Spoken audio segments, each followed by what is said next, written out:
produção. O diagrama de dispersão e o coeficiente de correlação, ele se aplica da seguinte forma. Primeiro, coeficiente de correlação.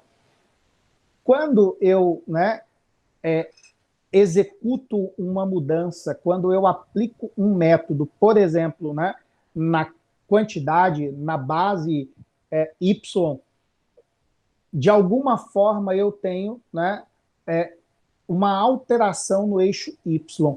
Então, eu consigo, por exemplo, numa linha de produção, se eu aumento a minha quantidade de funcionários na base Y, eu consigo aumentar a minha produtividade? Existe alguma correlação com a quantidade de pessoas trabalhando e o volume de produtividade? A primeira resposta poderia ser que sim, mas nem todo processo de trabalho se resolve com volume de pessoas. Vai chegar um determinado momento que naquele ambiente de trabalho, que naquele processo produtivo, quanto mais pessoas eu colocar, mais eu atrapalho o processo. E aí você entende que não é a quantidade de pessoas, e sim eu tenho que atuar, agir em outras questões. Uma outra correlação, por exemplo, que pode acontecer desse plano de X e Y aí, do plano cartesiano.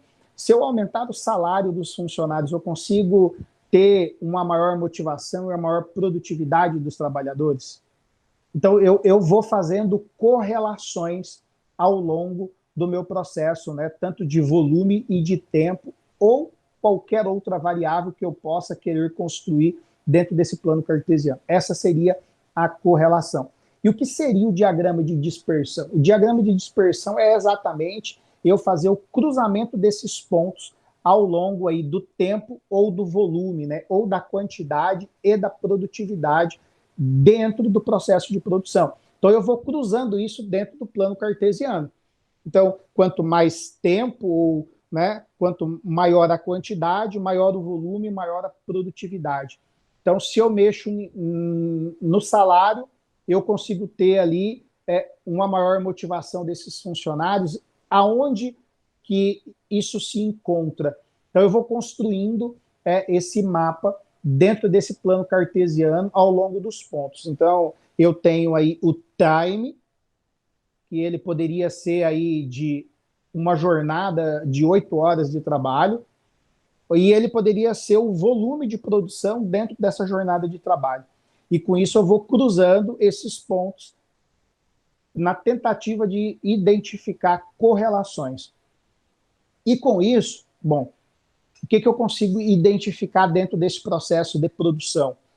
Que com o gráfico de dispersão e a correlação, eu consigo encontrar correlações positivas, correlações negativas e correlações neutras. Se eu mexer, por exemplo, no salário dos meus funcionários, eu não tenho um aumento de produção. Não quer dizer nada. Eles poderiam trabalhar mais motivados, mas eu não teria um aumento de produção. O quão isso seria importante e significativo para o meu processo de produção, certo? Então, eu consigo fazer essas análises. E aí, o plano cartesiano, ele tem, 0, 1, 2, 3, 4, 5, e ele também é negativo. 0, menos 1, menos 2. E aí, como que eu consigo fazer? Existe uma fórmula, e ela é uma forma complexa, e a gente vai aqui tentar desmistificar ela. Não vou passar, mas ela é simples de encontrar na internet. Mas qual é a resolução da fórmula para nós encontrarmos aqui o coeficiente de correlação? Quando eu faço esse cruzamento, eu vou encontrar o seguinte dentro do plano cartesiano. Quanto mais próximo de 1 for a correlação, se eu aumentar o salário, eu aumento a produtividade, se eu aumento um e o outro aumenta, há uma correlação mais próxima de 1. Isso significa que quanto eu mexo em um, eu tenho a mudança no outro. Isso seria uma correlação positiva. Olha, se eu mexer aqui na quantidade de pessoas, eu tenho um aumento no meu processo de produção. Isso é verdadeiro. Então, essa correlação, ela vai ser sempre positiva, mais próximo de 1. Mas ela também pode ser negativa. Se eu aumentar a minha quantidade de funcionários no meu processo de produção, pode não existir um aumento do meu processo produtivo.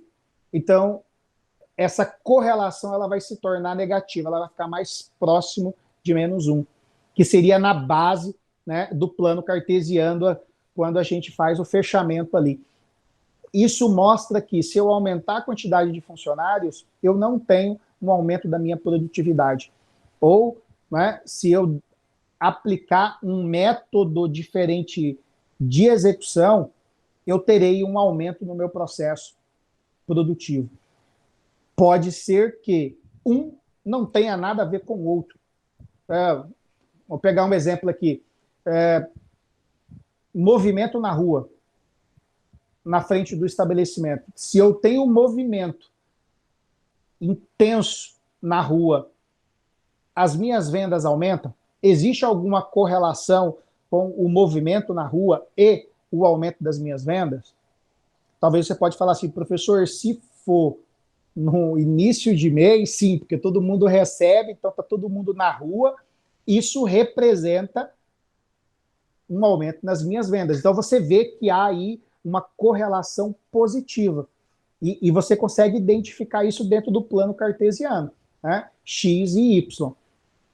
E pode ser que haja, né, uma correlação neutra. Se eu aumentar um, não interfere no outro. Se eu mexer no outro, não acontece nada, seja tanto no eixo X quanto no eixo Y. Esse diagrama de dispersão, ele nos leva a fazer essas análises e essas movimentações dentro do meu processo. Eu posso mexer, seja na quantidade de pessoas, seja no time de máquinas. Então, eu posso pegar uma outra correlação aqui. Se eu aumentar uma máquina no meu processo, eu consigo produzir mais com o mesmo tempo?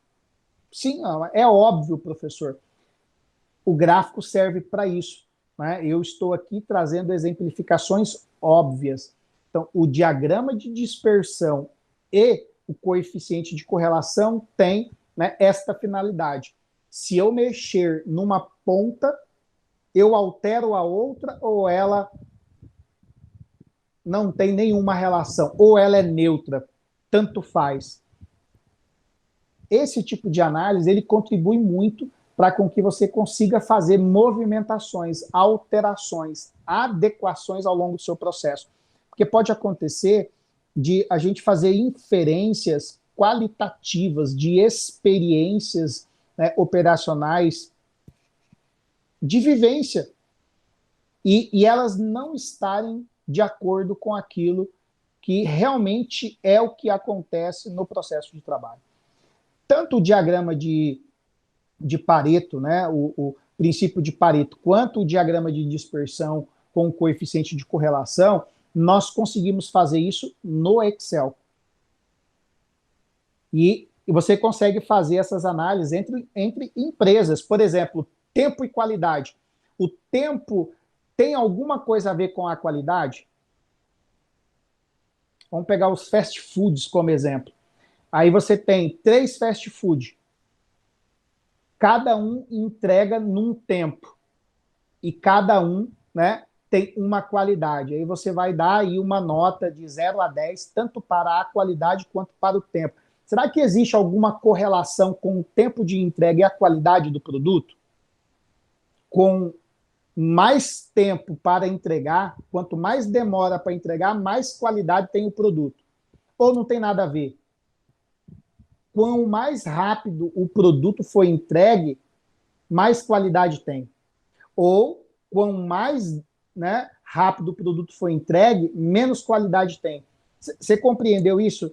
Igual o McDonald's, né? O conceito fast food do McDonald's. Você tem um lanche produzido em alguns minutos. E qual é a qualidade desse produto em relação a tempo? Essa, né, é a aplicação do conceito de diagrama de dispersão com um coeficiente de correlação.